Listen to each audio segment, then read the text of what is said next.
ہمارے آج کے سلسلے کی پہلی ای میل باب المدینہ کراچی کے ایک علاقے النور سے ایک اسلامی بہن کی میل موصول ہوئی ہے، جس میں گھریلو پریشانیوں کا تذکرہ کرتے ہوئے انہوں نے لکھا، جس کا خلاصہ کچھ یوں ہے کہ جب سے والد صاحب کا انتقال ہوا ہے پریشانیوں نے گھر کا راستہ گویا کہ دیکھ لیا ہے۔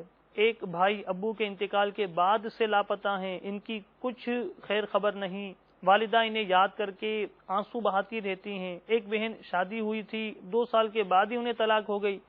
دوسری بہن کے رشتے میں بھی رکاوٹ ہے، والدہ کو ان دونوں کی شادیوں کی بھی فکر ہے۔ میں اپنے علاقے کی ہلکا ذمہ دارہ ہوں، مگر گھر والے اجتماع میں جانے اور مدنی کاموں سے روکتے ہیں۔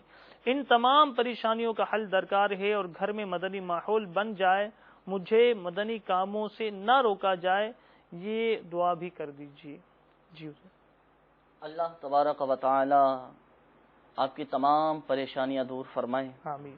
آپ کے والد مرحوم کو غریق رحمت فرمائے، آمین۔ اور آپ کے گمشدہ بھائی کو جلد آپ لوگوں سے ملائے، آمین۔ اور آپ کی بہنوں کو جلد نیک اور پابند سنت رشتوں سے نوازے، آمین بجاہ النبی الامین صلی اللہ علیہ وآلہ وسلم۔ آپ نے اپنی میل میں جو پہلا مسئلہ بیان کیا کہ والد صاحب کے انتقال کے بعد آپ کے بھائی گھر سے لاپتہ ہو چکے ہیں، تو اس حوالے سے روحانی علاج سماعت فرما لیجئے، چاہے تو اپنے پاس تحریر فرما لیجئے۔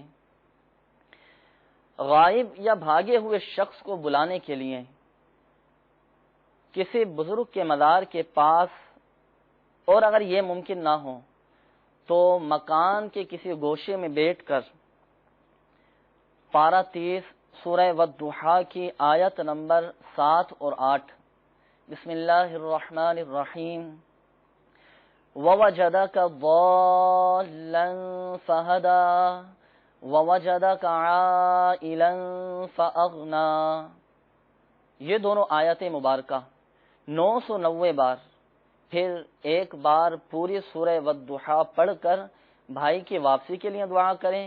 انشاءاللہ عز و جل اس عمل کی برکت سے اللہ نے چاہا تو آپ کے بھائی انشاءاللہ واپس آ جائیں گے۔